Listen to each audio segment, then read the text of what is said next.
YCP అధ్యక్షుడు జగన్మోహన్ రెడ్డి ఇచ్చిన పిలుపు మేరకు రావులపాలెంలో ఘనంగా వెన్నుపోటు దినం కార్యక్రమం నిర్వహించారు.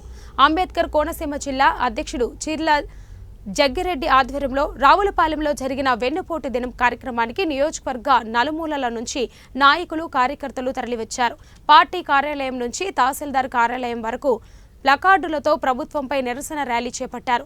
ప్రజల పక్షాన నిలబడడానికి రాష్ట్రంలో అప్పుడు, ఇప్పుడు, ఎప్పుడూ ఉన్న ఏకైక నాయకుడు జగన్మోహన్ రెడ్డి ఒక్కడే అని వైసీపీ అధ్యక్షుడు చీర్ల జగ్గిరెడ్డి కొనియాడారు.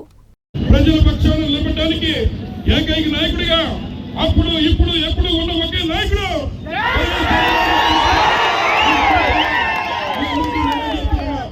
అలాగే ఆంధ్ర రాష్ట్రంలో ఓటమి పేరు చెప్పి నాయకులు గెలిచారు.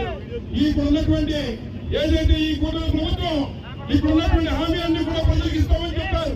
ముఖ్యంగా ఏదైతే తల్లికి వందనం ఆ రోజు జగన్మోహన్ రెడ్డి గారు ఉన్నప్పుడు తల్లికి మరి అమ్మఒడి పేరుతో పిల్లలు ఆదుకునే విధంగా వారికి 13,500 రూపాయలు అందరికీ ఇచ్చారు.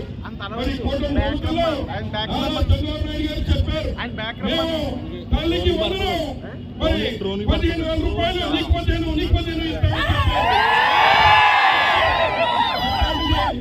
అట్లాంటిది ఇవాళ తల్లికి వందనం లేదు, నాన్నకి ఎందులో మాత్రం అందరికీ మనం చేస్తూ ఉన్నాం.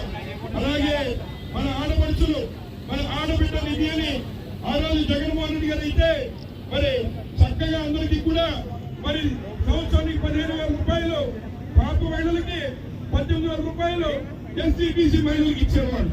కానీ ఈ ప్రభుత్వంలో ప్రతి నెల ఆడవారికి ప్రతి ఇంట్లో ఎంతమంది ఆడవాళ్ళు ఉంటే అంతమందికి 1,500 చొప్పులు ఇస్తానన్నాడు నారా చంద్రబాబు నాయుడు.